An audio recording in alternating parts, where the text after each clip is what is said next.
तो नमस्ते ठीक सभी है को। जी। नमस्ते बहन जी।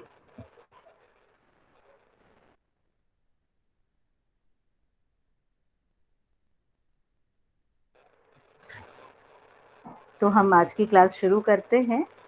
हमारी शिक्षा गोष्ठी, हम ये शिक्षा गोष्ठी 1 जुलाई को प्रारंभ किए थे और धीरे धीरे आप सभी की मेहनत से, लगन से, प्रतिदिन की निष्ठा से और बहुत सारी इसमें हमारी क्रिएटिविटी रही, सभी ने सार भी प्रस्तुत करे, तो धीरे धीरे हम इतने आगे बढ़ गए। अब कुछ ही दिनों में हमारी जीवन विद्या एक परिचय की किताब भी शायद समाप्त हो जाएगी, पर जीवन की गति हमारी बढ़ चुकी है। तो इसी के साथ में परम श्रद्धेय बाबा जी को प्रणाम, नमन।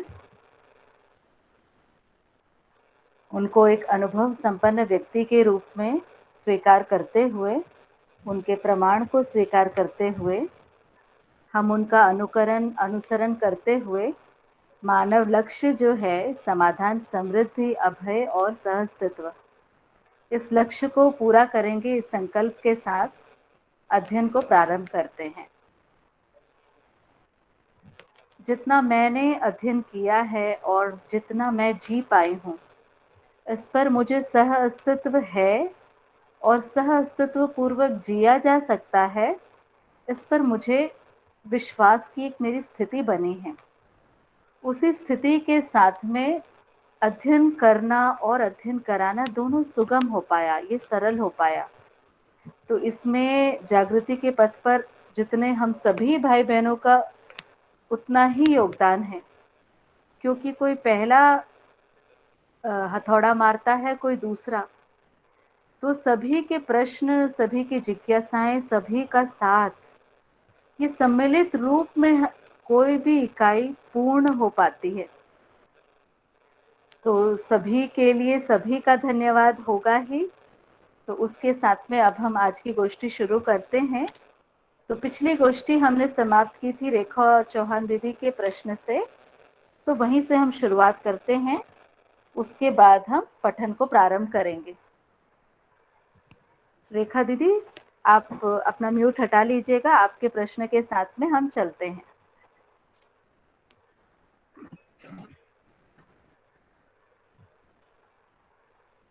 रेखा बहन जी।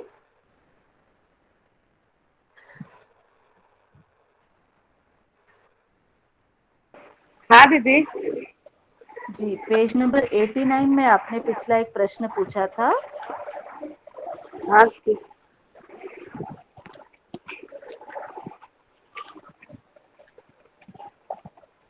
हाँ दीदी।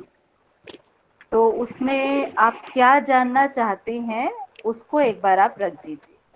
अच्छा,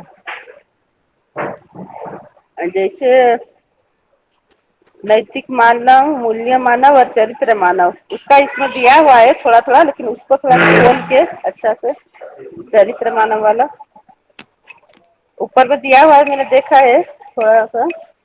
जी। जो तो चरित्र इस मानव है, हाँ, इसमें क्या स्पष्ट नहीं हो पा रहा है, वो एक बार रखेंगे क्या? नहीं ऐसे तो ठीक है। फिर बाद में मैंने पढ़ा कि चरित्र मानव जो है वो स्वधन, स्वनारी, स्वपुरुष, दयापूर्ण कार्य व्यवहार, उसी को बोलते हैं ना। जी। बाद में मैंने फिर अच्छे से पढ़ा है, उसके बाद तो थोड़ा समझ में आ गया है। जी। तो तब थोड़ा सा वो हो रहा था, तब क्या तुरंत सुनते हैं तो थोड़ा सा वो लगा, लेकिन बाद में मैंने पढ़ा उसको अच्छा से। जी। तो आपको स्पष्ट हो गया है ये? हाँ, हो गया दीदी। अच्छा, ठीक है। तो ये बात ठीक है, ये दीदी को स्पष्ट हो गया है। तो आपका एक दूसरा प्रश्न था पेज नंबर 93 में, पहला सत्य, मध्य का सत्य, इसमें क्या पूछना चाह रहे हैं दीदी? इसमें जो सत्य को, पहला सत्य, फिर मध्य का सत्य, फिर वो तो ठीक, फिर समीप का सत्य, दूर का सत्य, वो क्या होता है? समीप का सत्य, दूर का सत्य, वो थोड़ा सा। अच्छा, ठीक है। उसको भी आगे बाबा जी ने स्पष्ट किया ही है, पर हल्की सी इसमें बात है।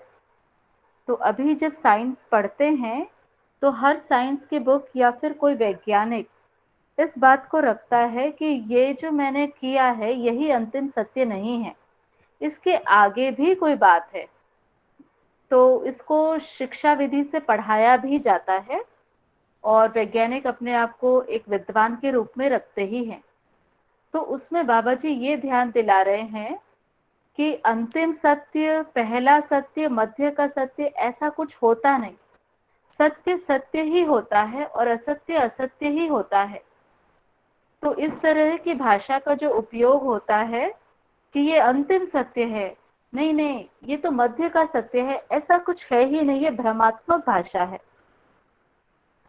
तो अभी के वैज्ञानिक इस भाषा का उपयोग करते हैं कि ये, और आदर्शवाद में भी यही अंतिम सत्य है, इसको डिक्लेयर कर देते हैं।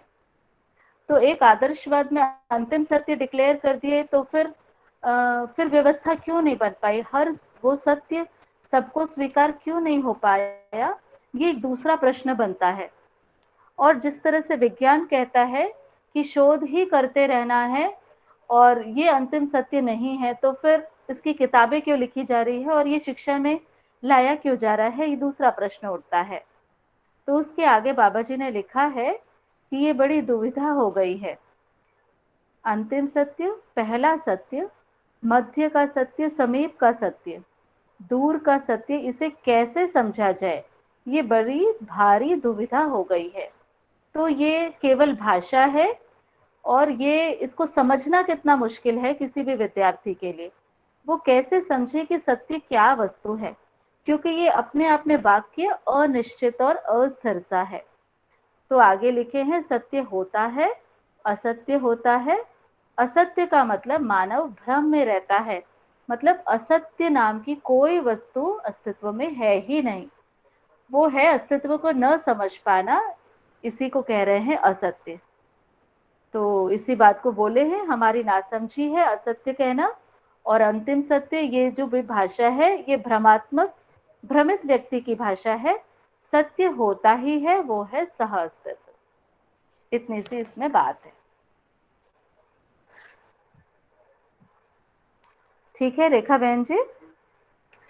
हाँ दीदी, ठीक है। ठीक है। मेरा बस वही था कि समीप का सत्य क्या है, वही दूर का सत्य क्या है, वो ही होता बस।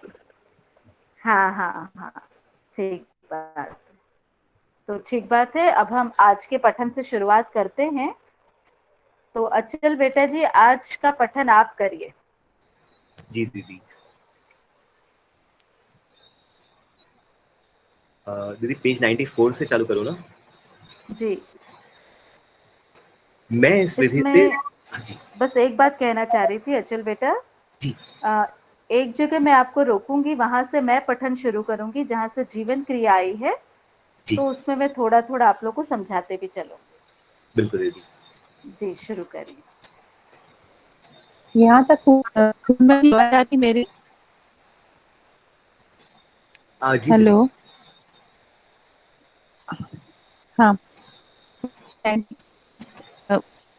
अगर आप क्या कि पूरा हो गया था क्या अति सुचित्रा को बहन जी, आवाज समझाने का क्लियर, आपकी हाँ, मैं आवाज ही थोड़ी बोली थी कट पूनम रही बहन है। जी पेज में।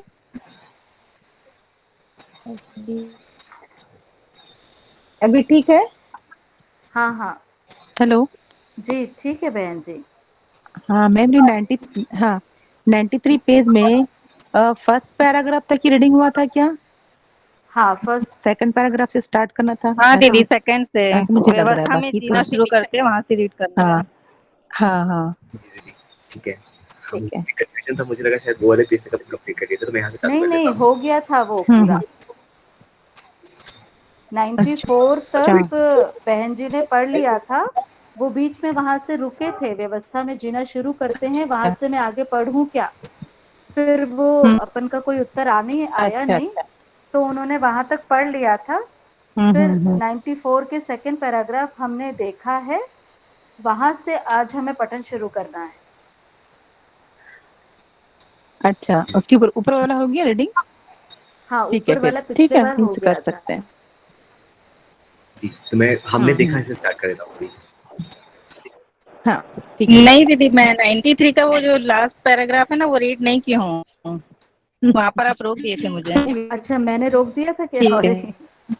हाँ, वो जो विधि है वहाँ जप विधि वहाँ तक मैं पढ़ी थी, फिर व्यवस्था में जीने से वहाँ से रीड करना है। अच्छा, ठीक है, यही ठीक। अंतिम सत्य है फिर तो। चलिए, मैं यहाँ से फिर रीडिंग चालू कर देता हूँ। व्यवस्था में जीना शुरू करते हैं तो हमारी भागीदारी व्यवस्था में होती है। शिक्षा संस्कार में भागीदारी करते हैं तो निरंतर उपकार विधि से हम शिक्षा संस्कार संपन्न कर पाते हैं। शिक्षा संस्कार उपकार विधि से ही सार्थक होता है, प्रतिफल विधि से सार्थक होता नहीं। प्रतिफल विधि से शिक्षा संस्कार देकर हम सत्य बोध यथार्थता का बोध नहीं करा पाते हैं। मैं इस विधि से शिक्षा संस्कार संपन्न करता हूँ। प्रतिफल अर्थात भौतिक वस्तु मिलने का कभी मन में खाका आया ही नहीं। समझदारी को समझाने के लिए भौतिक द्रव्य की आवश्यकता नहीं है। शिक्षा कार्यक्रम में जो अध्यापक है वह अपने में स्वायत्त रहने, स्वावलंबी रहने की आवश्यकता है। समझदारी से यह आता है कि जो मानव स्वायत्त रहेगा उसका स्वावलंबी रहना स्वाभाविक है, तो आवश्यकीय वस्तुओं को निर्मित करेगा, समर्थ रहेगा, उपकार करेगा ही। हर मनुष्य में सहयोग उपकार प्रवृत्ति रहती है। इसका सर्वेक्षण कर सकते हैं, यही उपकारवादी विधि की उपज स्थली है। स्वाभाविक रूप में बचपन की सहयोगी प्रवृत्ति को सुदृढ़ करते जाएं तो प्रौढ़ावस्था में वह उपकारी हो ही जाता है। इतना ही हमको करना है। शिक्षा में ये स्रोत को सार्थक बनाने की आवश्यकता एवं प्रावधान चाहिए, जिससे मानवीय शिक्षा ही सार्थक बनाएगा। यांत्रिक शिक्षा एवं व्यवसायिक शिक्षा इसे सार्थक बनाएगा नहीं। इस ओर ध्यानाकर्षण होने पर संभव है व्यवहार और व्यवस्था शिक्षा की ओर, प्रमाण शिक्षा की ओर आपकी प्रवृत्ति हो जाए। प्रमाण का आधार मनुष्य को होना है। यांत्रिक शिक्षा से, व्यवसायिक शिक्षा से मानव सामाजिक होना तो बनेगा नहीं। इससे मानव के साथ अनाचार अत्याचार हो न हो, किंतु धरती के साथ अनाचार अत्याचार अवश्यम भावी है। यांत्रिक और व्यवसायिक शिक्षा से यह धरती बर्बाद हुई है। अतः इसके विकल्प में मानवीय शिक्षा, व्यवहार शिक्षा, समाधान संपन्न शिक्षा, प्रमाण शिक्षा चाहिए। ऐसी शिक्षा के लिए मानवीयतापूर्ण आचरण को मध्य में रखा जाए। मानवीयतापूर्ण आचरण को संरक्षित करने के लिए मानव को समझदार बनाने के लिए संपूर्ण वाङ्मय तैयार किया जाए। हमने देखा है मनुष्य आवेशात्मक और उत्तेजनात्मक कार्यों को तत्काल कर देता है। जहां कहीं भी समाधान, विवेक, प्रयोजनशील कार्य हैं, उसे 10 बार सोचता है तब करता है। बचपन में ऐसी प्रवृत्ति नहीं होती। बचपन के बाद जैसे जैसे प्रौढ़ होता है, वैसे वैसे अपने में सहयोगवादी प्रवृत्ति पर शंका होने लगती है और प्राथमिकता क्रम में वह प्रवृत्ति नीचे आती जाती है। फलस्वरूप देर हो जाती है और जो समीचीन परिस्थिति थी वह बदल जाती है। बदले जाने पर और भी शंका होने लगती है और इस प्रकार सही बात हो ही नहीं सकता, इस जगह पर आकर बैठ गया है आदमी। हम सही कर ही नहीं सकते, यह निर्णय कर बैठ गया है मानव। दूसरी ओर मनुष्य व्यवस्था को चाहता है। व्यवस्था कैसे सर्वसुलभ हो सकता है, लोक व्यापीकृत हो सकता है, इसके लिए यह प्रस्ताव है। मनुष्य को इसके लिए समझदार होना ही पड़ेगा। मनुष्य अपने में मानवीयतापूर्ण आचरण को हर आयाम, कोण, दिशा, परिप्रेक्ष्यों में प्रमाणित करना ही व्यवस्था है। इससे समाधान, समृद्धि, अभय, सह अस्तित्व फलवती होता है। इन्हीं फलों के लिए मानव चिरकाल से त्रस्त है, प्रतीक्षित है। बहुत बढ़िया। यहाँ पर हम थोड़ा रुकते हैं और जो भी बात अचल बेटा जी जैसे आप रीडिंग कर रहे हैं, आपको इसमें क्या क्या बात बहुत छू गई, उन बातों को अभिव्यक्त करिए। फिर सभी भाई बहन इसमें जो बात लगी महत्वपूर्ण उसको बिल्कुल अभिव्यक्त करें। तो दीदी इसमें ना एक जो ये बात बहुत अच्छी लगी कि प्रतिफल मिलने का कभी मन में खाका नहीं आया, जो बाबा जी कहते हैं। तो शिक्षा कार्यक्रम में अभी हम देखें तो हमने ना उनको शिक्षा कर्मी बना दिया है कि मतलब क्योंकि सैलरी रहती है और वो रहती है, तो वहां पे मतलब बच्चे भी उनकी रिस्पेक्ट नहीं कर पाते और कहीं ना कहीं मतलब ना हमने बच्चों को ही अपना बिजनेस बना दिया। तो ये वाली बात की शिक्षा कार्यक्रम में जो अध्यापक हैं वह अपने में स्वायत्त रहने, स्वावलंबी रहने की आवश्यकता है। तो ये दीदी सुन के बहुत बढ़िया लगता है, काफी अच्छा लगता है, लेकिन ना मतलब बस कभी कभार उस चीज में फंस जाता हूँ कि ये मतलब प्रैक्टिकली कैसे होगा कि अगर शिक्षा में हम वो कर रहे हैं तो वहां पे मतलब अपने स्वावलंबन का भी हम करें और फिर शिक्षा का भी करें, तो वो कभी कभार ऐसा लगता है कि वो होगा कैसे, मतलब किस तरह से हो पाएगा। पर सुनने में ऐसा लगता है कि अगर रूप बने तो ऐसा ही होना चाहिए। तो एक ये वाली चीज, और दूसरी दीदी ये वाला लाइन मुझे काफी अच्छी लगी कि हमने देखा है कि मनुष्य आवेशात्मक और उत्तेजनात्मक कार्यों को तत्काल कर देता है।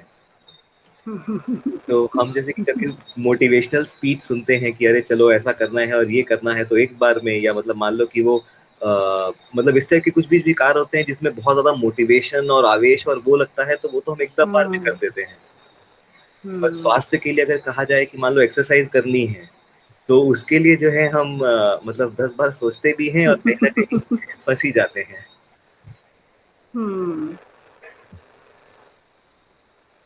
तो बस इतना ही रखना था दीदी। बहुत बढ़िया, बहुत बढ़िया। और बताइए, और सभी भाई बहन भी बताइए।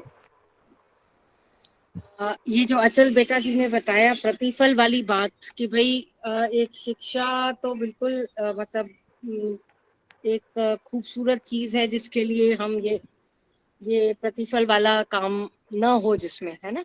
और उसके साथ हम अपना व्यवसाय, मतलब व्यवसाय मीन्स उत्पादन का भी काम करें, तो इसी के लिए एक कम्युनिटी जैसी बार बार जो समाज खड़ा हो, इसके लिए बात हो रही है कि भाई समाज खड़ा होकर आपको सारी चीजें आपको नहीं उत्पादित करनी, सब चीज का आपने नहीं किया हुआ तो आप विनिमय कर सकते हैं। और छोटी छोटी चीजें बना, मतलब बहुत मुझे लगता है जब एक कम्युनिटी तैयार हो जाती है या एक समाज तैयार हो जाता है तो बहुत एफर्ट नहीं लगता, उसमें एफर्ट कम होता है, ऐसा मेरा मानना है। कुछ चीजें मैंने नागपुर में देखी हुई हैं जो बहुत मतलब बहुत मेहनत नहीं लगती। यहाँ पे एक फार्म था जो अबाउट 1 एकड़ का, और किसी से बोरोड फार्म था, और उसके ऊपर कुछ 8-10 लोग मिलके खेती का काम शुरू किए थे, और सिर्फ दिन में 2 घंटे जाते थे, और जो उत्पादन हुआ वो बहुत जबरदस्त हुआ। तो वो मतलब मुझे इतना भरोसा है कि ये हो सकती हैं चीजें, थोड़ी प्लानिंग ज्यादा, और उसी के साथ शिक्षा। और क्योंकि अब वो जो खेत है वहां पे ये बच्चे जो आए थे रायपुर वाले नागपुर 1 महीने के लिए, तो वो बच्चे सब वो देख के गए थे फार्म, तो मतलब वो उनकी लर्निंग भी है ना, उसी में वो इंजीनियरिंग भी सीख सकते हैं, उसी में वो पौधे की साइकिल, खाद पानी, मतलब इतना कुछ उसमें सीखा जा सकता है, तो वो खुद में एक स्कूल हो सकती है, मतलब ये कहने का मेरा मतलब ऐसा हो सकता है, दिस इज पॉसिबल। हमें थोड़ा सोचना पड़ेगा, और आज की स्थिति से थोड़ा हट के सोचना पड़ेगा, thinking out of the box, ऐसा मेरा मानना है। खूब बढ़िया, बहुत बढ़िया। और भाई जी बहन जी बताइए।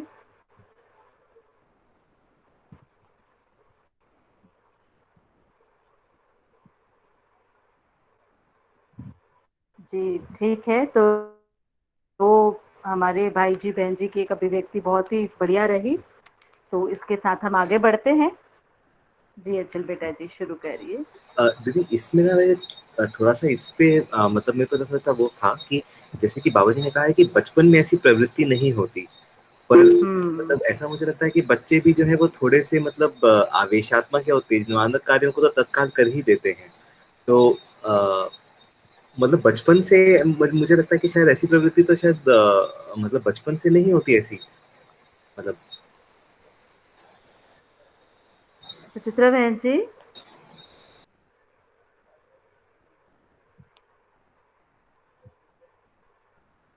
नहीं है क्या सुचित्रा बहन जी? दीदी ऑनलाइन है शायद, दीदी आपका माइक म्यूट है, सुचित्रा दीदी। हाँ हरे हेलो। हेलो। हाँ, आप अचल भैया का सुने? उनका वो हाँ जो सुनी ना। पूछना चाह हाँ। रहे हैं। हाँ, आप हम्म। बताइए, आप बहुत बेहतर बताएंगे। हाँ, कोशिश कर। ये इसमें थोड़ा सा बताती हूँ कि हमने देखा है कि मनुष्य अव्यवस्थित जाति कार्य को तत्काल करता है। ये समाज आवाज कट रही है सुचित्रा बहन जी। हेलो, मैं जी आवाज नहीं आ रही है, गिटार बज रहा अच्छा है हो गया। आपका। अब क्यों बज रहा है? आज तक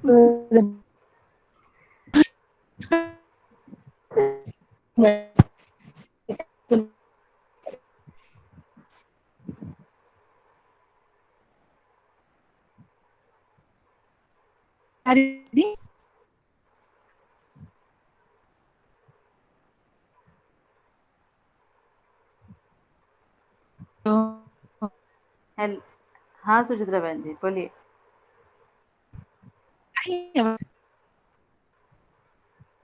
आप ना वो ओम बेटा जी के मोबाइल से ज्वाइन होइए, जब तक मैं इसका जवाब दे रही हूँ, ठीक है? ओम बेटा जी अच्छा वाला मोबाइल ठीक है? ठीक है। तो अचल भाई ने तो आज अचल कुछ बेटा जी ने ट्राई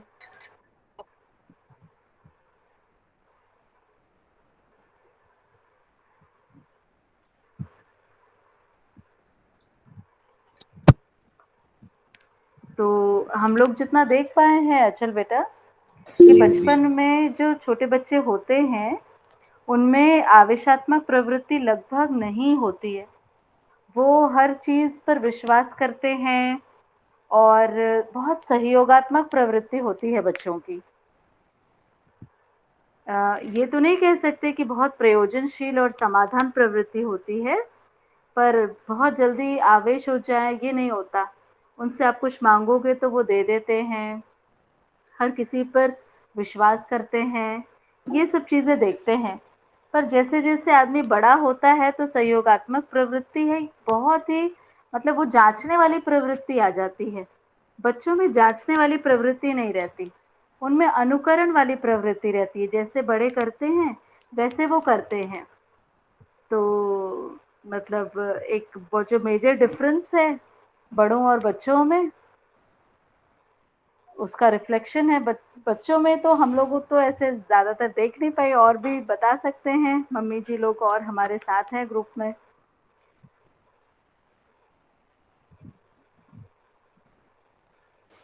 हेलो,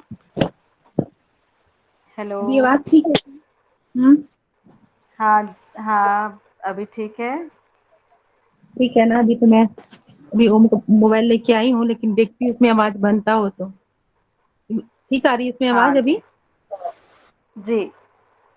मैंने उसको निकाल दिया ईयरफोन पे। तो ना इसमें ये है कि जो मैं भी ये कहना चाह रही थी कि सहयोग करने की प्रवृत्ति बच्चों में ना बचपन से सहज रूप में रहती है।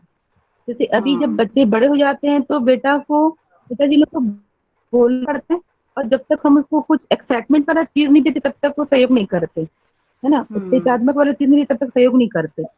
अभी जो बचपन में ना नेचुरल रूप में वो सहयोग करने की प्रवृत्ति होती, हम उनको क्या करते हैं कि हटाते रहते हैं। वो आते हैं सहयोग करने के लिए, बच्चे सहज रूप से आते हैं, हुँ, वो सहयोग करना चाहते हैं, प्रवृत्ति उनकी रहती है। जैसे कि मैंने एग्जांपल लास्ट टाइम दिया था कि बेटा जी बॉटल जो कांच का उठा के मैंने एग्जांपल रखे थे कि शरबत की बॉटल को लेके वो आए थे, मेहमान आए थे, मैं निकाल ली थी बॉटल, वो बच्चे को उठा के फ्रिज में रखने जा रहे थे, है ना। उनको लगा कि मौसी निकाल फ्रिज में रखेगी, तो वो खुद ही सहयोग करने की प्रवृत्ति के हिसाब से वो बॉटल को रखने जा रहे थे, और हम मैं जो से चिल्ला दिया, अरे कांच का बॉटल है, जो टूट गया उसको। तो जब बाद में मैं जोर से चिल्लाई तो मैं उनको मुंह बना लिए थे। तो पूरा काम तो क्या सोचते हैं बच्चे काम बिगाड़ते, लेकिन उनकी प्रवृत्ति सहयोग करने की होती है। कभी भी काम बिगाड़ने का करते उसमें सही आते हैं उनके हाथ या शरीर का ज्यादा है ना, इससे उनसे हो जाता है। सबको थोड़ा ध्यान देने की जरूरत है और हम आवेशित हो बचपन से ही रहती है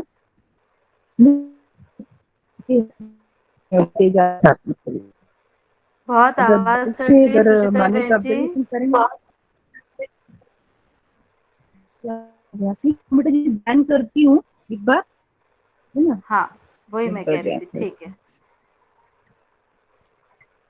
ठीक है। तो वैसे तो मुझे एक्चुअली लगता है स्पष्ट हो गया कि मतलब ना मैं जब बचपन में वो देख रहा था तो मुझे लगता है कि ना मतलब वो मतलब एक काफी यंग एज के बाद हम सीख ही लेते हैं वातावरण से, या जैसे हम दूसरों को बड़ों को करता हुआ देखते हैं। तो मतलब वहां पे ना काफी मुश्किल हो जाता है इस चीज को डिफ्रेंशिएट करना कि कौन सी मेरी स्वभाव गति है और कौन सा मेरे वातावरण को देख के आवेश आया है। तो इसके कारण मुझे लगता है कि वो एक समझना मुश्किल जाता है मुझे। ठीक बात है, ठीक बात है, बहुत बढ़िया। तो आगे चलें क्या फिर? जी जी। जी, दीदी ऊपर पैराग्राफ में एक लाइन है, हाँ।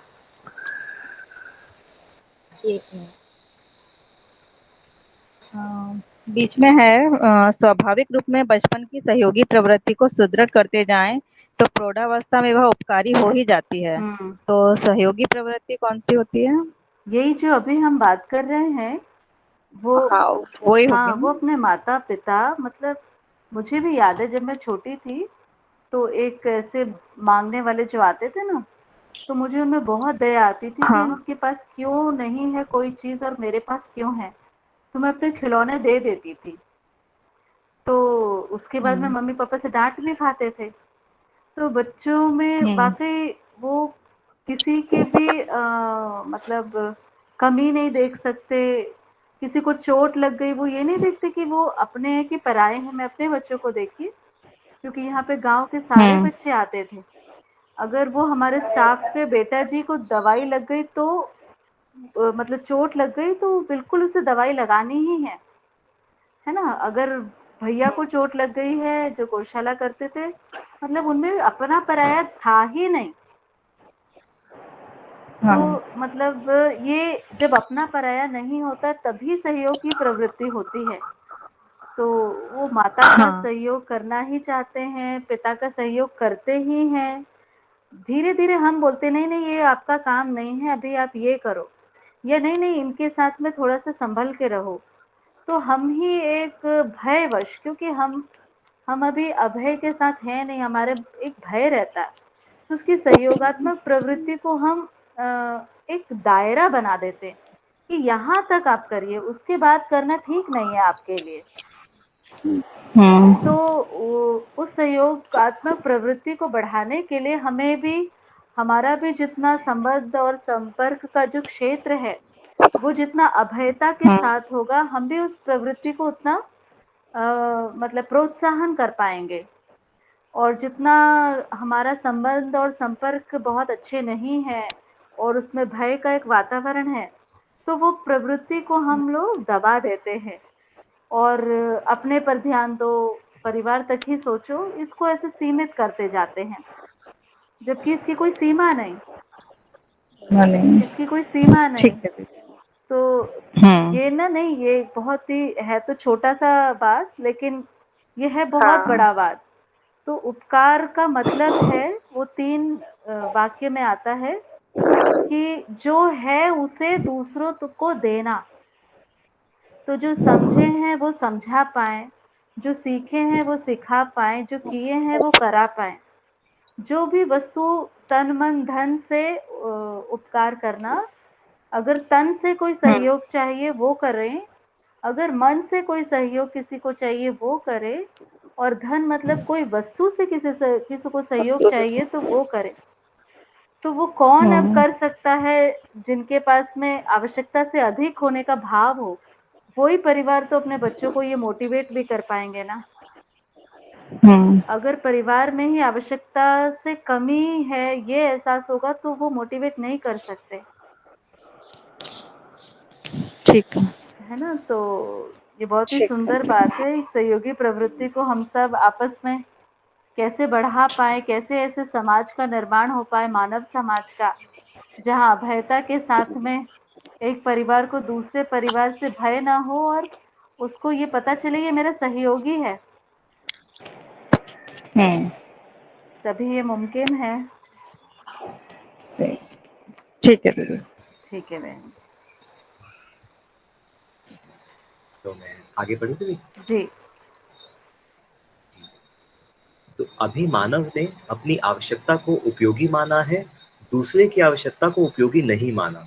तभी तो एक आदमी दूसरे आदमी का, एक परिवार दूसरे परिवार का, एक समुदाय दूसरे समुदाय का, एक देश देश दूसरे देश का शोषण करता है। इन गवाहियों के आधार पर समझ में आता है कि मानव धर्म को, मानवीयतापूर्ण आचरण को हमें समझने पहचानने की आवश्यकता है। और इसी शरीर यात्रा में चरितार्थ करने के लिए निष्ठा, साहसिकता जुटाना पड़ेगा। इसे संकल्प कहते हैं, जो प्रमाणित होने के लिए निष्ठा जोड़ लेता है। व्यवस्था में जीने की निष्ठा, प्रामाणिकता को अभिव्यक्त संप्रेषित करने के लिए निष्ठा। तीसरे जगह में निरंतर न्याय प्रदायी क्षमता को नियोजित करते रहेंगे, न्याय पूर्वक जीते रहेंगे, न्याय के लिए जिएंगे, इसकी निष्ठा। इस ढंग से न्याय, धर्म, सत्य के लिए निष्ठा होगी, और कहीं तो निष्ठा होते हमने देखा नहीं। पूजा पाठ ध्यान में निष्ठा, ये सब जिस आवश्यकता के लिए हम करते हैं, उसी को बुलंद करता है, उसी को वह वृहद बना देता है। इसके बाद है तीव्र जिज्ञासा। कहा गया है कि सर्व मोक्ष के लिए भी यही सब किया जाता है। इसी को अनादिकाल से शुभ कार्य मानते आए हैं। लोक प्रचलन में इसे स्वीकृति दी है, सम्मान दिया है। इससे बहुत लोगों को राहत भी मिलती है। तात्कालिक राहत मिलने मात्र से हम व्यवस्था में जी गए, ऐसा होता नहीं। पूजा पाठ ध्यान आदि चीजों पर मुझे अविश्वास है, ऐसी बात नहीं है, किंतु उसकी एक सीमा है। वहां तक ही वह प्रभावशाली है, और उसके आगे मोक्ष की जो कामना होती है, अंतिम मंजिल समाधि है, जिसमें न पाने की बात रहती है न खोने की। इस तरह हम निष्कर्ष पे आए कि भक्ति विधि से, विरक्ति विधि से, संग्रह विधि से कोई व्यवस्था उपजती नहीं। तो मनुष्य कैसे जिए? समाधान, समृद्धि, अभय, सह अस्तित्व पूर्वक जिया जाए, यही मानवीयतापूर्ण जीने की कला का स्वरूप बनता है। इसमें मैं जी कर देखा हूं, यह सार्थक है, आप भी जी सकते हैं। हम इस बात पर पहुंच गए कि हर व्यक्ति को इसे जीकर प्रमाणित करना है। सार्थकता सबको स्वीकार है, सबको वरेण्य है। जो मानवीयतापूर्ण आचरण मानव जाति के लिए सार्थक है। अस्तित्व में हर एक इकाई व्यवस्था में रहना चाहती है, यही उसका धर्म है। मानव भी व्यवस्था में जीना चाहता है। इस आधार पर मानवत्व उसे स्वीकार है। इसको प्रमाणित करना ही हमारा जागृति का प्रमाण है। मानवीयतापूर्ण आचरण को जब मैं प्रमाणित किया, तब हमें बोध हुआ कि मानवत्व ही हमारा स्वत्व है, वैभव है, और उसकी खुशहाली निरंतर बहने लगी। मैं समझता हूं कि पूरी मानव जाति भी मानव के लिए तृषित है। मानवत्व मानव का स्वत्व है, उसे छोड़कर कहीं भाग नहीं पाएगा। आज नहीं तो कल उस जगह पर आना ही पड़ेगा। मानव परंपरा के लिए हर मानव में इतनी बड़ी संपदा समाहित ही है, संभावना समाहित ही है। प्रमाण हर आदमी की इच्छा, आवश्यकता और उत्सव के आधार पर है। यदि एक व्यक्ति में भी यह गुण यदि एक व्यक्ति में ही यह गुण आता, व्यवस्था का, और अन्य व्यक्ति में यांत्रिकता की तरह चलता रहता, तो सब में सुखी होने की इच्छा आवश्यकता नहीं बनती। ठीक बात है, बहुत सुंदर। तो यहाँ तक कि मैं क्या, अचल बेटा आप ही बताइए क्या बात अच्छी लगी, और भी भाई बहन सभी बताएं। तो दीदी एक ना निष्ठा के ऊपर काफी अच्छा रहा कि मतलब जहाँ पे बाबा जी ने पूजा पाठ ध्यान के ऊपर कहा कि ये निष्ठा, ये सब जिस आवश्यकता के लिए हम करते हैं, उसी को बुलंद करता है। और उसके बाद ना मतलब उसको बैलेंस करने के लिए यहाँ पे उन्होंने फिर कहा कि पूजा पाठ ध्यान आदि चीजों पर मुझे अविश्वास है, ऐसी बात नहीं है, तो उसकी एक सीमा है। तो मतलब ये मुझे ऐसा लगा ना कि काफी जैसे बैलेंस जिसको कहते हैं कि मतलब ऐसा भी नहीं कह रहे कि उनको बिल्कुल नकारना ही है, पर वो भी कह रहे हैं कि उसकी समीक्षा हम कर पाए, उसकी हम ये देख पाए कि वो निष्ठा से हम कहाँ तक पहुंचते हैं, उसकी असल में जरूरत क्या है, उसका प्रयोजन क्या है। तो ये एक पॉइंट मुझे काफी अच्छा लगा। और आज इसी पे जब अभी हम पठन कर रहे थे, तो अनन्या बेटा जी ने भी इसी को पूछा कि पूजा पाठ ध्यान इसमें मुझे अविश्वास नहीं है, ये क्या बात है मामा जी, उसका कितना सीमा है। तो जब हम देखते हैं कि पूजा पाठ या फिर कोई मेडिटेशन करते हैं, तो क्या करते हैं? जैसे पूजा पाठ में हम बार-बार हे राम, कोई एक शब्द को बारंबार दोहराते हैं, मतलब एक वस्तु पर ही ध्यान देते हैं। तो ये क्या चीज़ है? ये कोई बुरी चीज़ नहीं है। एक वस्तु पर ध्यान देना, यहाँ तक तो आस्था की एक सीमा है और उतना मनुष्य करता ही है ना? तो पूजा पाठ का मतलब ही वही है कि बारंबार दोहराना, बारंबार उसको करते रहना, किसी क्रिया को बारंबार करना, यही तो पूजा पाठ में होता है। तो अगर हम इस तरीके से पूजा पाठ को लेते हैं और फिर उसके आगे अध्ययन विधि से जागृति को भी लेते हैं, तो परिवार में जो एक प्रचलन में है पूजा पाठ और ध्यान की एक प्रक्रिया, ये कोई बुरी प्रक्रिया नहीं है, इसको एक स्टेप के रूप में ले सकते हैं। हाँ, ये भी एक स्टेप है और स्टेप बाय स्टेप उसके आगे भी एक स्टेप है। तो उस तरीके से आज बेटा जी से भी बहुत अच्छी बात हो रही थी, तो बढ़िया, आपने भी बहुत सुंदर जोड़ा। जी, आगे लीजिए। तो अम, और दीदी ये वाली भी काफ़ी अच्छी थी कि मतलब हाँ, जैसे कि यदि एक व्यक्ति में ही यह गुण आता व्यवस्था का और अन्य व्यक्ति में यांत्रिकता की तरह चलता रहता, तो सब में सुखी होने की इच्छा आवश्यकता नहीं बनती। तो ये जो मतलब वो एक होने का वो है कि सभी में इच्छा है सुखी होने की, तो सभी प्रमाणित हो सकते हैं। तो ये किसी एक का नहीं है। तो ये जो पहले बाबा जी कह रहे थे ना कि मतलब हमने पहले कहा कि कोई एक किसी को तार देगा, पर ये वहाँ से हुँ, बहुत अच्छे से जुड़ता है कि कोई और एक किसी को नहीं ताड़ेगा, सब में सुखी होने की इच्छा है और सभी को प्रमाणित होना है। हुँ, तो वो संभावना पूरी मानव परंपरा में हर एक मानव में है। हुँ, बढ़िया, बहुत बढ़िया। और बताइए और भाई जी, बहन जी? मुझे ये चीज एक लगी थी कि हम चाहते तो हैं कि हमें सुखी होना है और हम पीस चाहते हैं, लेकिन हम हमारी ये चाहत है सबकी, ठीक है। लेकिन जब हम पूजा पाठ करते हैं तो अधिकतर हम कुछ लक्ष्य लेके करते हैं। जैसे मान लीजिए हुँ, एक हम दिवाली में लक्ष्मी पूजन करते हैं, तो उसका अर्थ क्या होता है कि हमारे घर में लक्ष्मी आए, है ना। हुँ, हुँ, बात हम पीस की कर रहे हैं, बात हम सुख शांति की कर रहे हैं, और चाहत में हमारे मटेरियलिस्टिक चीजें पूरी तरह से बनी हुई हैं, मतलब उनसे हम छुटकारा नहीं पा रहे। हुँ, ऐसा एक देखने में आया था, हुँ, हुँ, हुँ, क्योंकि मैं भी बहुत पूजा पाठ कर चुकी हूँ, तो मैं इसका ये बोल सकती हूँ मैं। हुँ, क्योंकि वो हम सेल्फिश रीजंस के लिए चाहते हैं, मतलब सर्व शुभ के लिए नहीं चाहते, वो मेरे लिए होता है पर्टिकुलर। हुँ,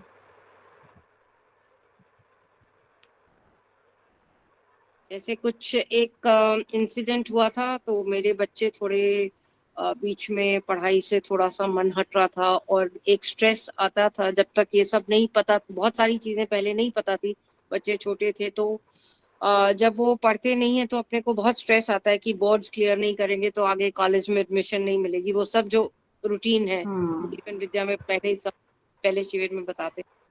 तो उसके लिए मैंने अपनी फ्रेंड से बात की, तो उसने मुझे ये गाइडेंस दी कि मंदिर में जाओ और सरस्वती माँ की पूजा अर्चना कराओ, अपने सामने करवाओ, एक साड़ी दान करो, मतलब इतनी सब चीजें। तो मैंने हुँ, सोचा कि ये सब क्यों करना है हमको, अगर बच्चे ने पास होना है तो वो वैसे हो जाएगा यार, ये सब नहीं ड्रामा कर सकते हम।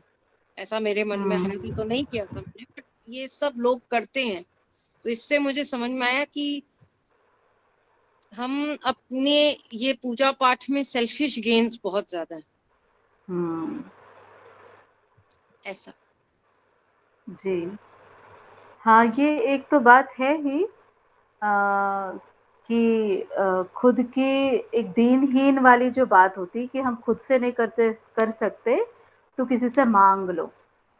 मैं दूसरी बात को कह रही थी कि लगभग जो जीवन विद्या या फिर कोई और किसी इस तरह की शिक्षा से जुड़ते हैं, तो उनमें जिस लक्ष्य को चलना है, उसके साथ-साथ काफ़ी चीज़ों को नकारते रहते हैं घरों में। उस नकारात्मक प्रवृत्ति से जो सकारात्मक प्रवृत्ति है, वो भी छुप जाती है। तो बाबा जी ने यही कहा है, जैसे आपने लक्ष्मी पूजा की ही बात करी, तो अभी शब्द वही हैं, अर्थ बदल गए हैं। पूजा पाठ की शायद प्रक्रिया वही होगी, पर जीवन क्रिया शायद उसमें मुख्य आ जाएगी कि हाँ, शायद हम साक्षात्कार कर रहे हों। तो अगर हम उन्हीं प्रक्रियाओं को करते रहते हैं, तो परिवार में एक नकारात्मक जो प्रवृत्ति बन जाती है, किसी भी उसके लिए, वो नहीं बनेगी। हमको शब्द से अर्थ तक जाना है, तो पूजा पाठ की एक सीमा है, और अगर हम उस प्रक्रिया को करते हुए एक अच्छे शब्दों के साथ में, अर्थ के साथ में उसकी आगे की भी क्रिया को करते हैं, तो नेगेटिविटी जो अभी लोगों के प्रति आ जाती है कि ये छोड़ देते हैं, वो छोड़ देते हैं, उस नेगेटिविटी से बचा जा सकता है। इवन बाबा जी के घर में अभी भी पूजा पाठ की प्रवृत्ति होती ही है, पर उसको समझते हुए उस बात को करते हैं। तो इसको भी सोच सकते हैं। हाँ, बिल्कुल, बिल्कुल। आपकी बात पहले भी ये बात हुई है कि उनके घर में भी पूजा पाठ करते थे, पिताजी भी करते थे और अम्बा दीदी भी अभी करते हैं, है ना? मंदिर वगैरह भी जाते हैं, तो वो कहीं उसमें अड़चन नहीं डालते थे कि भई ये नहीं करना, हमको समझ में आ गया तो नहीं करना। ये बात मेरी पकड़ में आ गई, क्योंकि मैं भी घर में कोई बहुत वो नहीं बोलती हूँ। हाँ, ठीक है, अभी थोड़ा बेटर बिहेव करते हैं, बिल्कुल डेफ़िनेटली। ये ठीक है, जो है वो है, उसको नकारना नहीं है, वो अपने आप समय से जैसे-जैसे हमको समझ हमारी बढ़ेगी, तो वैसे-वैसे वो अपने आप छूट जाएगा, ऐसा। ठीक बात है, ठीक बात है। और कोई भाई-बहन रखिए, इस पैराग्राफ से कुछ और आपको स्पष्ट हुआ हो, कोई बात अच्छी लगी हो?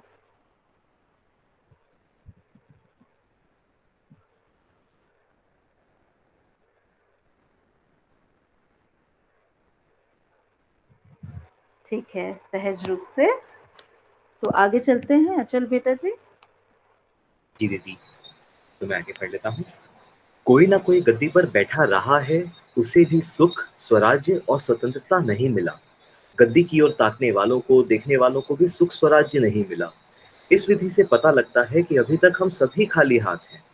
इस रिक्तता को पाटने के लिए हर मानव में चेतना विकास पूर्वक मानवत्व सहित जीना ही विकल्प है। मानव जागृत होने के लिए मानवीय शिक्षा ही विकल्प है। इसका प्रयास हमने किया है, खुशहाली के लिए किया है, किसी का उपकार करने के लिए, एहसान लादने के लिए नहीं किया। हम बोधपूर्वक यानी अनुभव का बोध होने के आधार पर, अर्थात अनुभव प्रामाणिकता है, प्रामाणिकता का बोध बुद्धि में होता है, बुद्धि का प्रवर्तन होता है, उसी का नाम संकल्प है। संकल्प के आधार पर हम अभिव्यक्ति, संप्रेषित होने की इच्छा होती है, प्रमाणित करने की प्रवृत्ति होती है। हम प्रमाणित कर देखा, यह सबके लिए जरूरी है, ऐसा जानते हुए आगे का कार्यक्रम प्रस्तुत करना शुरू किया। पहले प्रयास में जीवन विद्या योजना रही, जिसमें चिंतन से प्रारंभ कर संकल्प तक जीवन क्रियाओं को स्पष्ट किया। जिसको संकल्प हुआ, उसके अनुसार जीने की कला के लिए स्वाभाविक रूप से चित्रण होता है। अब से पहले संवेदनाओं के आधार पर जीने के लिए चित्रण होता रहा है। अब उसके स्थान पर प्रामाणिकता पूर्वक जीने की कला के लिए हम चित्रण होना प्रारंभ होता है। इसका स्वरूप है उपकार विधि। उपकार विधि से जब हम अपनी सामान्य आकांक्षाओं, महत्वाकांक्षाओं को चित्रित करते हैं, तो उस समय यही निकलता है कि हम स्वयं स्वायत्त रूप में समाधान समृद्धि को प्रमाणित किए रहते हैं, तभी हम उपकार करने योग्य होते हैं।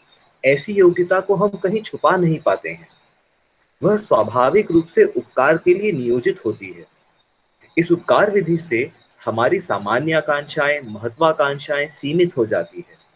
इस सूत्र में आवर्तनशील अर्थशास्त्र स्वयं समाहित ही है, समीचीन है। मनुष्य उसे समझ सकता है, जागृति के बाद समझ में आता ही है। इस ढंग से आवर्तनशील अर्थव्यवस्था के साथ, अर्थात अर्थ का अर्थ है तन मन धन। हम धार्मिकता अर्थात धर्म नीति में व्यवहार उत्पादन व्यवस्था नियोजित हो जाते हैं, शिक्षा में नियोजित करते ही हैं। इस ढंग से मनुष्य को सभी ओर नियोजित होने का अवसर बना ही रहता है और उन अवसरों को नियोजित करने की विधि स्वयं स्फूर्त आती है। जी,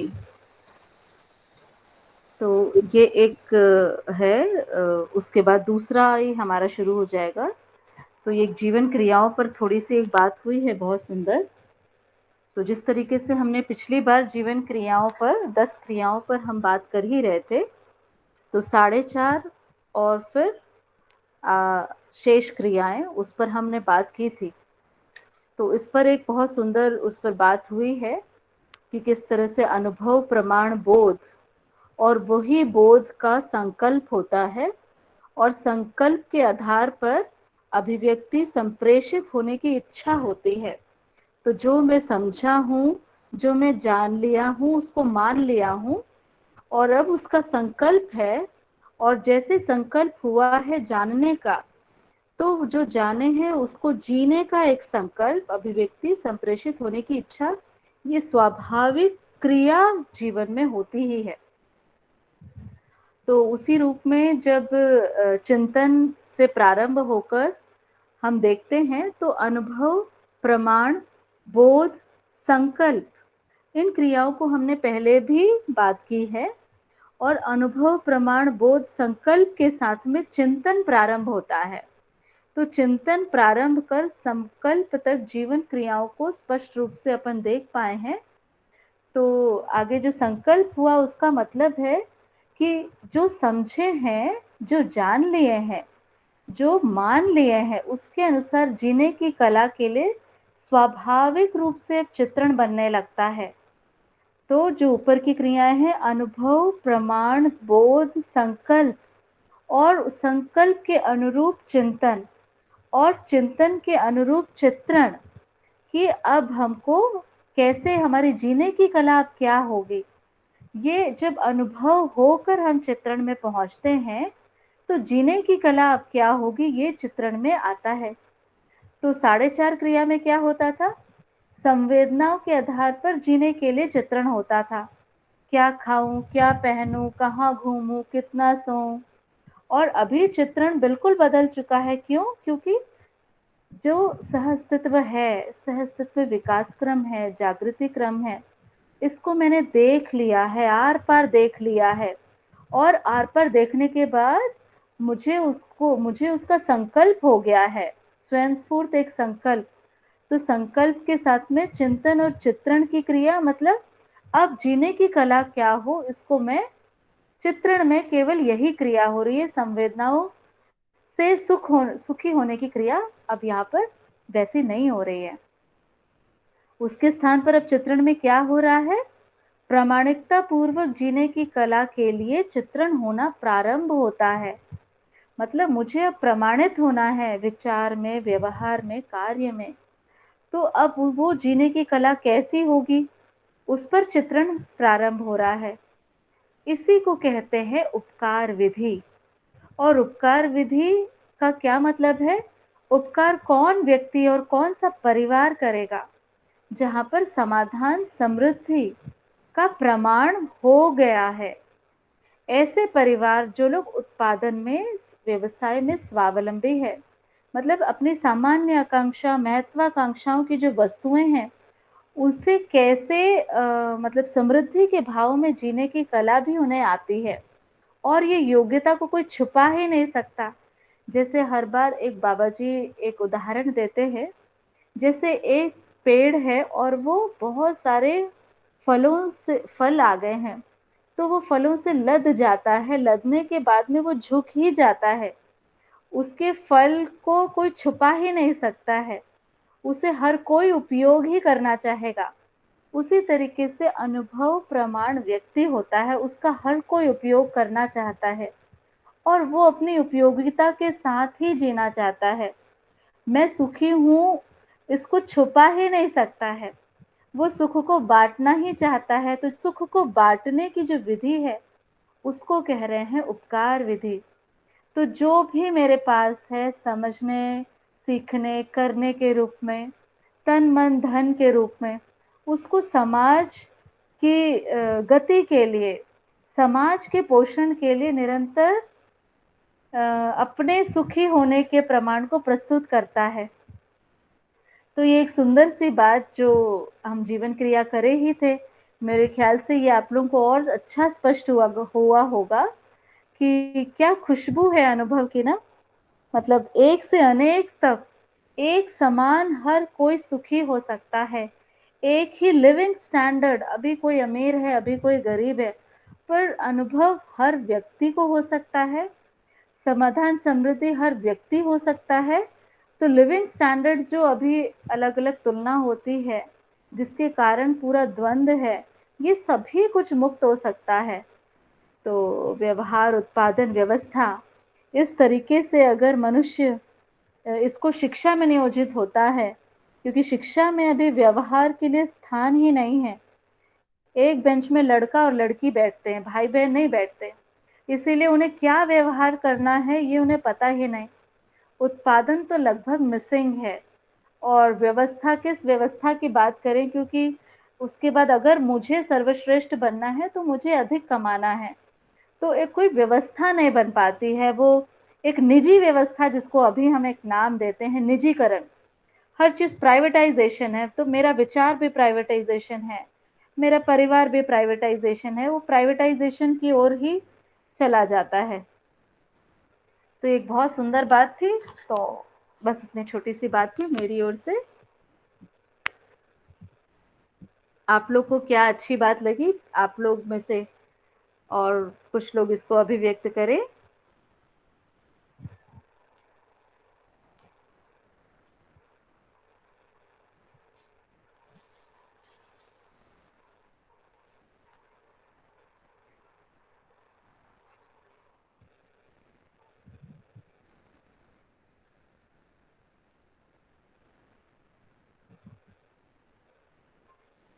कमलेश भैया आप लोग कुछ बताइए, भारती दीदी भी हैं, कमलेश भैया, मेरे ख्याल से कुछ तो अभिव्यक्त होना ही चाहिए।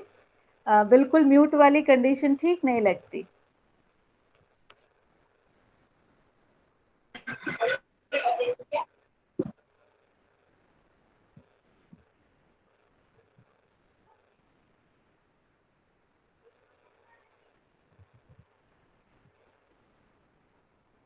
हाँ दीदी, बढ़िया। ये अभी आखिरी में आपने बोला ना कि जो है वो प्रमाणित होकर के जो है सबको एक जैसा जी सकते हैं, वो अच्छा है।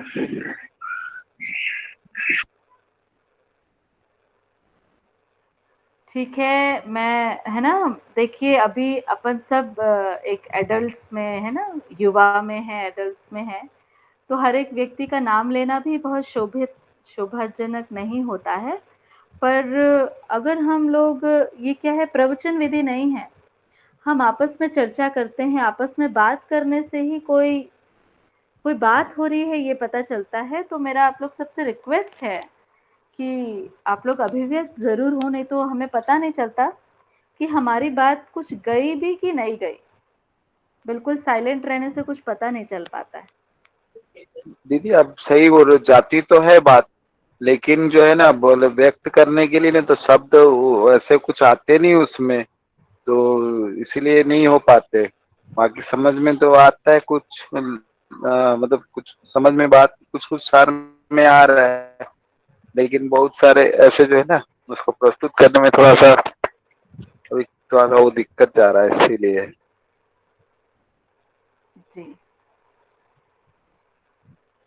जी ठीक है, तो आगे चलते हैं अचल बेटा जी।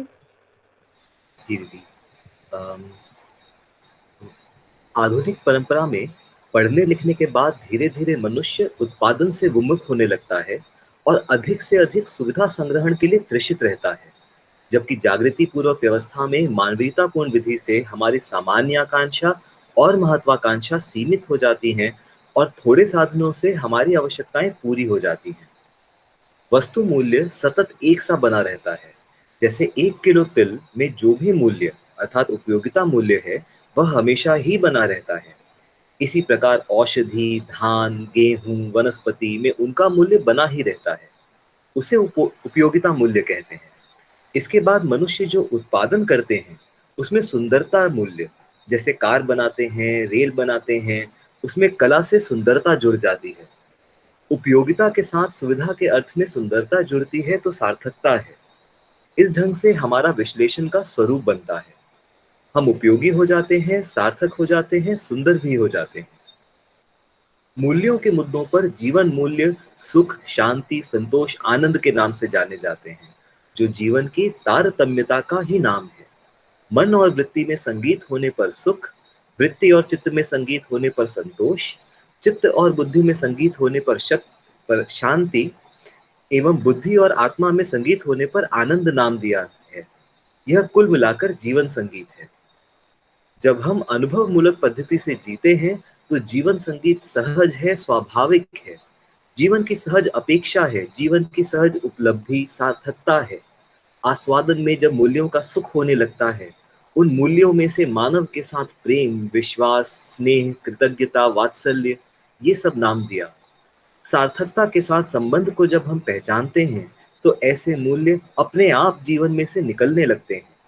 इसका उदाहरण, जब माँ अपने बच्चे को पहचान लेती है तब ममता अपने आप उमड़ने लगती है। इसके लिए कोई पंचवर्षीय योजना की जरूरत नहीं पड़ती, मूल्य खोजने की या इकट्ठा करने की जरूरत नहीं है। मूल्य जीवन में भरे हैं, वह संबंधों को पहचानने से नियोजित होंगे। संबंधों की पहचान परिवार के अर्थ में है, समाज के अर्थ में है, व्यवस्था के अर्थ में है और सहअस्तित्व के अर्थ में है।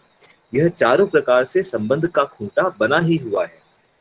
हमको पारंगत होने की जरूरत है। जितने हम पारंगत होते हैं उतने ही विशाल रूप में हम अपने को प्रमाण प्रस्तुत करने में, सार्थकता प्रस्तुत करने में समर्थ होते हैं। इस प्रकार मूल्यों का आस्वादन करने लगते हैं। जीवन अपने से निष्पन्न मूल्यों का मूल्यांकन करता ही है। वस्तु मूल्य सब जगह फैला है, जबकि जीवन मूल्य, मानव मूल्य, स्थापित मूल्य हमारे में अर्थात जीवन में ही है। और जीवन अपने से इनका मूल्यांकन करता है।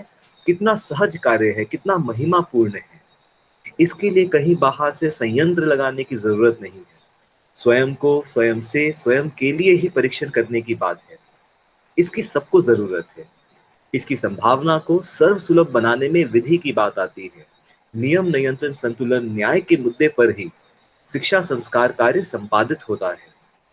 जब यह विधिवत संपादित होता है, जीवन जागृत हो जाता है, फल स्वरूप संबंधों को पहचानने में समर्थ हो जाता है। संबंधों को प्रयोजनों के अर्थ में पहचानता है, फल स्वरूप आदमी सुखी हो जाता है। इस विधि से हम आस्वादन तक पहुंचे। फिर आता है तुलन। प्रिय हित लाभ विधि से तुलन जीव जानवर करते हैं। मानव की तुलन विधि है न्याय, धर्म, सत्य। ये ध्रुव बिंदु है। इसे पकड़ने की, स्वीकारने की आवश्यकता है। जैसे ही इसे हम स्वीकारते हैं तो हमारा प्रयत्न इस दिशा में होता है।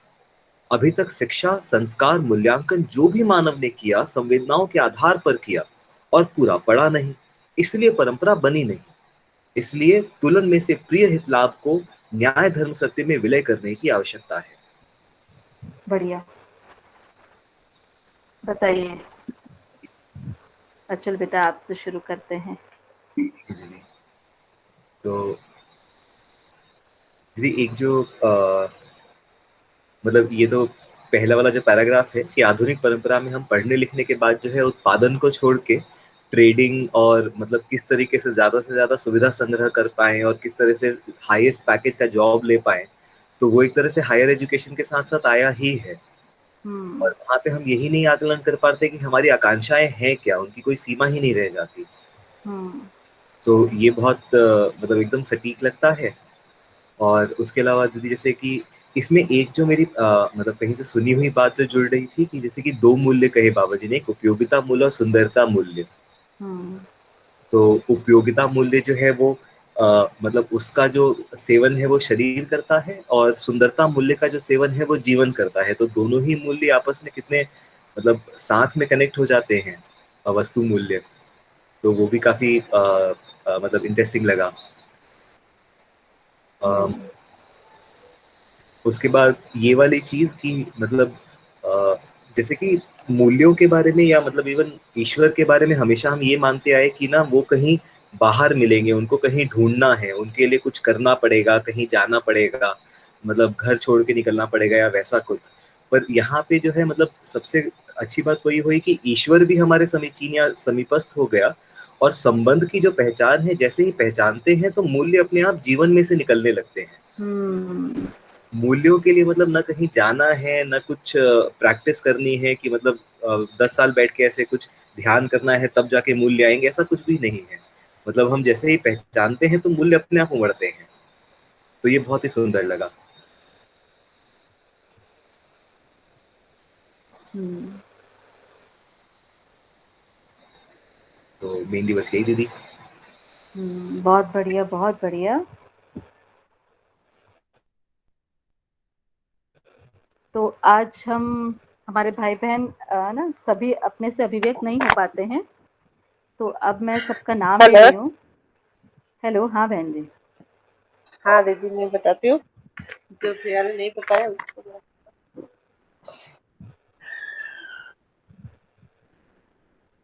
ये देखो बताया।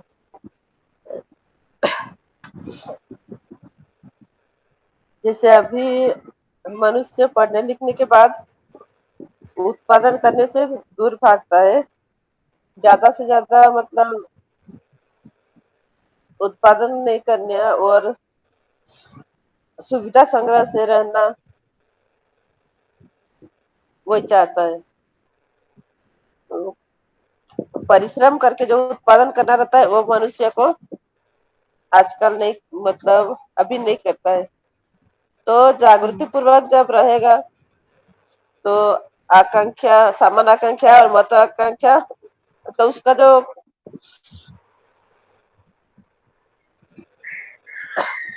उनकी जो इच्छा है, अभी हम्म जो सामान्य आकांक्षा और महत्वाकांक्षा ज्यादा रहता है, जब वो समझदार हो जाएगा तो उनकी कम हो जाएगी।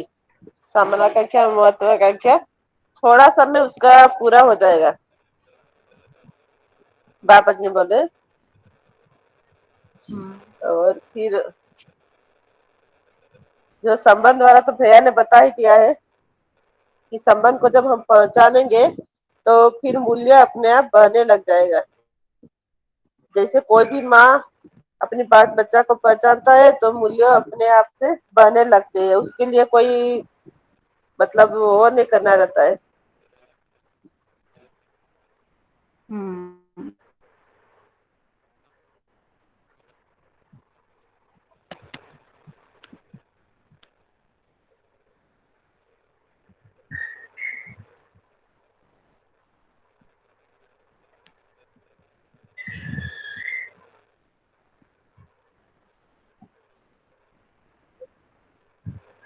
जीवन अपने ही मूल्यांकन करता है।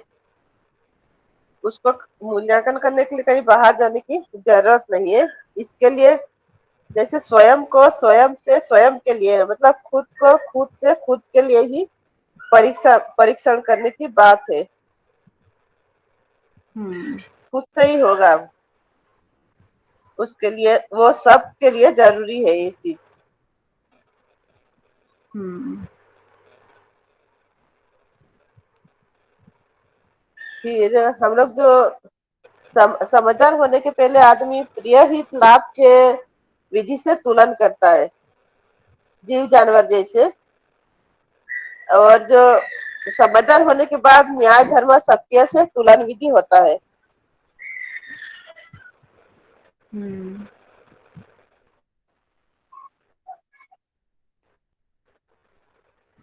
ठीक है दीदी, उतना ही। बहुत बढ़िया, बहुत बढ़िया। तो बहुत समय हो गया सुचित्रा बहन जी, सबके क्या चल रहा है ये मुझे बहुत स्पष्ट नहीं हो पा रहा है। तो क्या होता है, जिनकी जिज्ञासा या प्रश्न होते हैं वो ही अभिव्यक्त हो पाते हैं, या फिर जो रीडिंग कर रहे हैं। तो आज मैं सोच रही थी एक बार सब लोग को क्या फील हो रहा है, ये इस अध्ययन प्रक्रिया में क्या मिला, क्या मिल रहा है। भले वो 2 शब्द में रखें या 4 लाइन में, ये इम्पोर्टेंट नहीं रखता। पर हमें इसको, क्योंकि जिस तरीके से अब जीवन विद्या एक परिचय की किताब हमारी अंत हो रही है, तो मैं वो फीलिंग को मैं बहुत अच्छे से पकड़ नहीं पा रही हूँ। कुछ लोग बोलते हैं, कुछ नहीं बोल पाते हैं। तो एक फीडबैक में मैं चाह रही थी कि सब लोग का मतलब आप क्या फ़ील कर रहे हो? क्या क्या अच्छा लग रहा है? मतलब केवल अच्छा लग रहा है मुझे, ये बोलने से अब नहीं चलेगा। तो आप लोग थोड़ा, मैं आप लोग को सुनना चाहती हूँ, सुचित्रा बहन जी और हम दोनों ही, कि वाक़ई में सही क्या बात, आप लोग को सिंगल कुछ मिल हैंडेडली रहा है हाँ।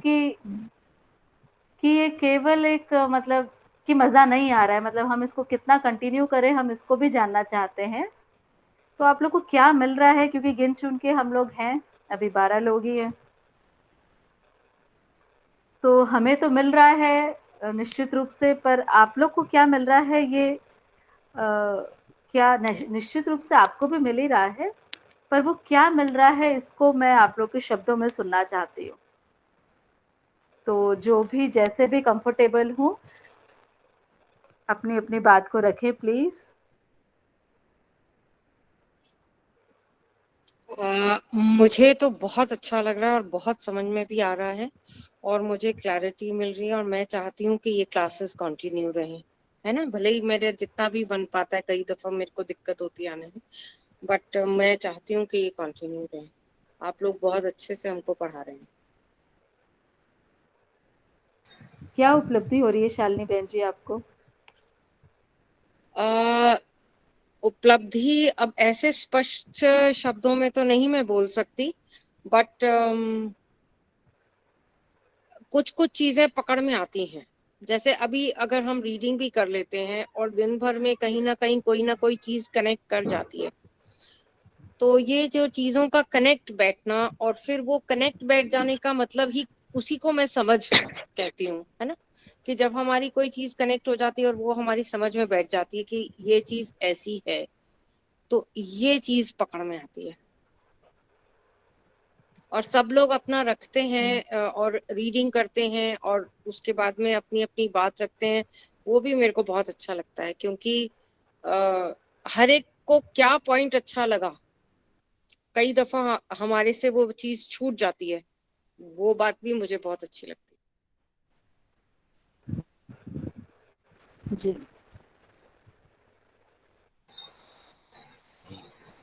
दीदी वैसे ना मतलब एक बार वैसा हुआ था ना जब आप दोनों नहीं थे और हम लोग सिर्फ मतलब जितने भी मतलब हम लोग सिर्फ हम लोग थे, तो उस समय ना मतलब उस समय की रिकॉर्डिंग भी है।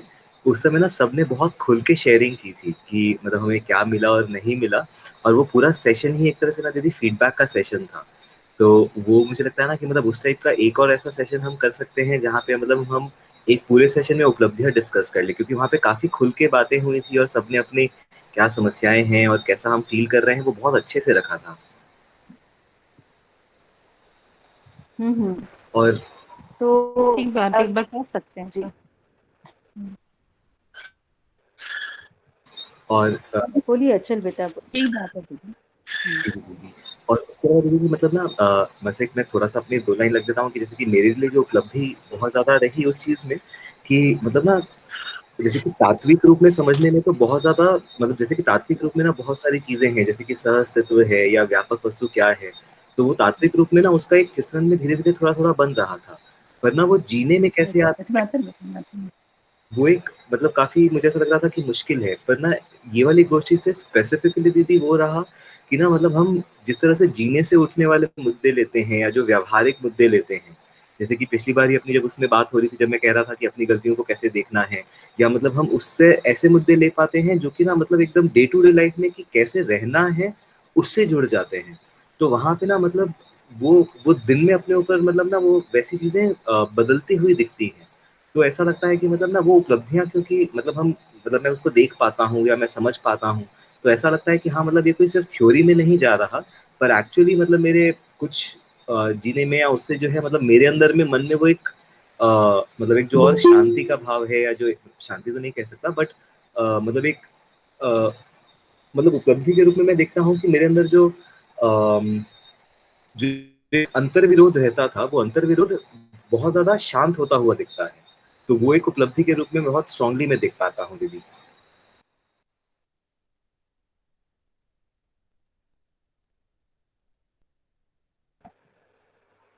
जी, तो हेलो। ठीक है, हम हेलो। एक सेशन उसको हाँ। जी, हाँ दीदी, ये अभी अपना भी जो है इसमें अभी जैसे जैसे जैसे पठन का काम होता जा रहा है ना आगे आगे, वैसे मैं अपने आप को देख रहा हूँ कि मैं पहचान पा रहा हूँ अपने आप को, और जो मेरे वही विचार हैं या फिर जो मेरा जीने का ये है, इसमें मैं अपने आप को बदलाव देख पा रहा हूँ। और जैसे हर एक बातों में जो जोड़ करके सब विचार में बदलाव मैं देख पा रहा हूँ सही ढंग से, और ये दिख रहा है अपने अंदर में बढ़िया। और जीवन मतलब जो एक जो भ्रम वाला जैसे वो एक स्थिति बनती थी, वो वैसा वाला स्थिति थोड़ा सा मैं पार पा करके अच्छा मतलब वो कर भी पा रहा हूँ जीवन में बहुत सारे अच्छे रूप में। ऐसा लग रहा है मेरे को। और लग रहा है कि नहीं ये उपयोगी है अपने जीवन के लिए, तो उसके लिए कोई विचार जो है मजबूत बन रहा है कि नहीं ये चीज़ हमारे काम की है। और तो इसकी वजह से मैं पठन किसी दिन बुक नहीं कर पाता हूँ, तो मेरे मन में खुद को ऐसा लगता है कि नहीं मैंने अपने साथ गलत कर रहा हूँ, और मेरे काम की मेरे को समझ में नहीं आ रहा है। तो ये अपने साथ जोड़ करके देख पा रहा हूँ, सबसे बड़ा क्लियर मेरे को मेरे प्रति हो रहा है कि मैं अपने आप को समझ पा रहा हूँ। ऐसा है।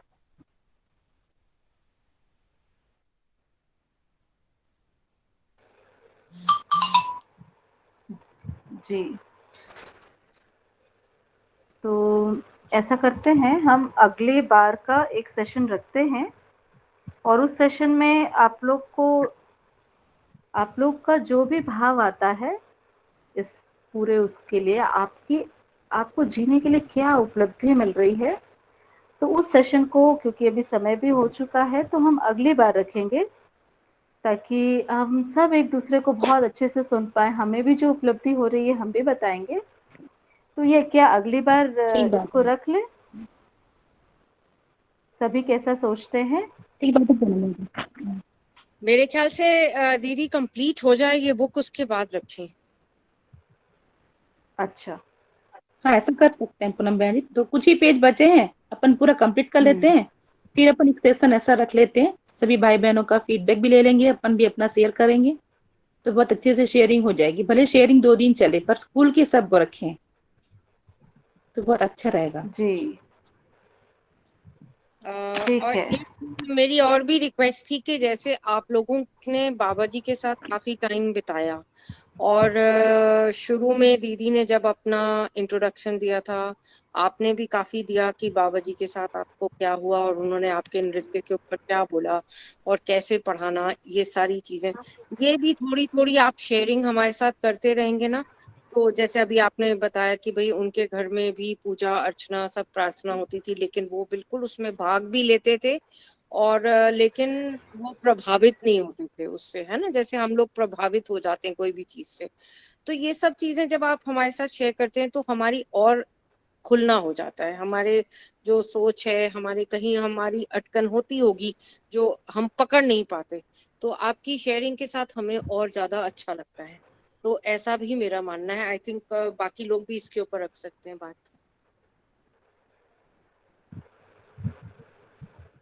जी, बढ़िया, बिल्कुल ठीक बात है।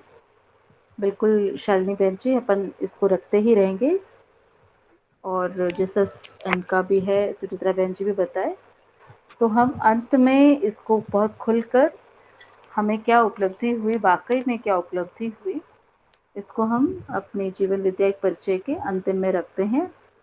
और अगर आप लोग व्हाट्सएप के माध्यम से रखना चाहें तो उसको भी रख सकते हैं।